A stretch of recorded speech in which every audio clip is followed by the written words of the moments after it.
Hi everybody, I'm Ciaran McNally and welcome to McNally Guitars. Today we're going to shoot a quick workshop tour for you.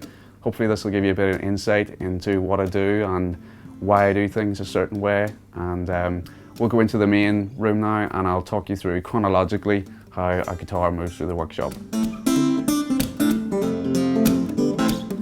Okay everybody, so this is the wood store, one of them at least. There's another cupboard over there, but this is where I store all the wood. It's stickered and we've got all the different species for different types of guitars. We've got Adirondack, Sitka spruce, redwood, sapele, ebony, Madagascar rosewood, purple heart, cocobolo, Brazilian rosewood, cedar, Indian rosewood, walnut.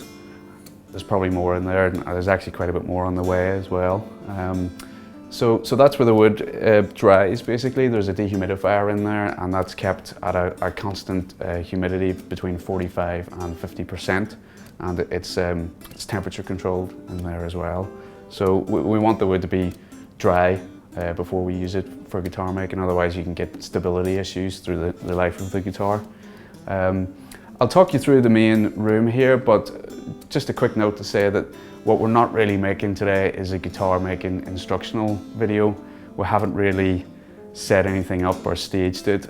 I'm only going to really be able to show you what I'm working on right now, and there'll be a few little bits of that.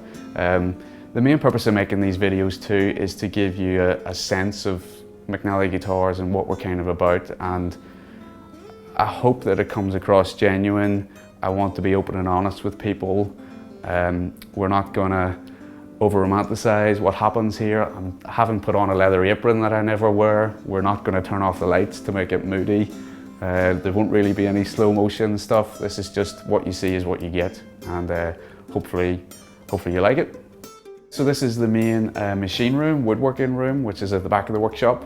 And here we've got a bandsaw, we've got a thickness sander, got another little sander, pillar drill, fret press, and we've got another bigger sander here. Also over there we've got a CNC machine and a laser cutter, but we're going to do a separate video about those and talk about them in more detail as well. But in this room basically all the woodwork of the guitar happens. All the plates get jointed, the rosette gets done, the bracing gets done and carved, all the machining for the neck is done, the body is put together, the bindings are fitted, the neck is fitted. All the woodwork basically, and everything outside this room is really just the finish and the setup process. Okay, so I just thought I'd show you what I'm working on at the minute. This is the current batch of guitars. Here we've got the backs and the soundboards. I'm in the middle of bracing these. I've already braced the backs, as you can see. The soundboards I haven't started yet. For the bracing, this is laser cut. As you can see here, this is the arc that the soundboards and the backs have, a different arc for each. And what I do now is I plane the burn off. I do a little bit of shaping of the bracing, and then the top and the bracing go into this vacuum press where it's glued. Okay, so once the bracing's been glued, it's still not really the final shape. I'll come in later with planes and chisels and I'll do the fine tuning of the shape, which is this kind of thing on the backs, but there's quite a bit of way still to go with that.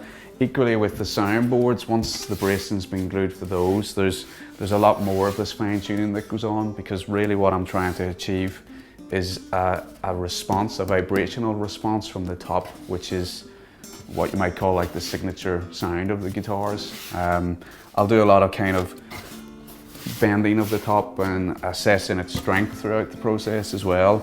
And I'll also be doing that kind of with the customer in mind and what type of guitar is it that they're looking for, because I can make changes at this point that will dictate the final tone of the guitar.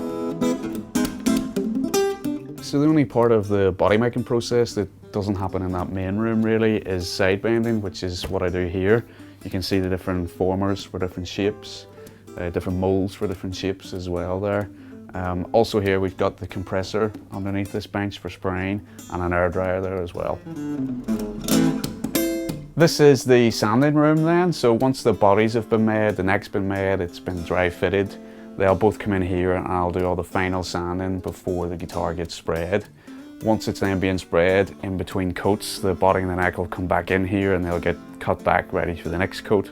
And then finally, once it's finished spraying, they'll come in here and they'll get polished and then they'll go get assembled. This is the spray booth then, so the guitars come in here to get lacquered. We're not going to go into too much detail right now because I don't actually have any guitars spraying or ready to spray at the moment, but when we do, we're going to do a separate video, and if you want to know more, you can check that out. We're in the final assembly room now, so once the guitars have been sprayed, they'll come in here to get assembled. The bridge will get glued, the frets will get dressed, nut and saddle will get made, they get strung up and set up, and then they might store here for a little while before they get shipped out. This is pretty much the final room then, which is just my little office where I do all the boring stuff, but I've got a sofa here as well, and if people visit me, there might be guitars here for people to try as well.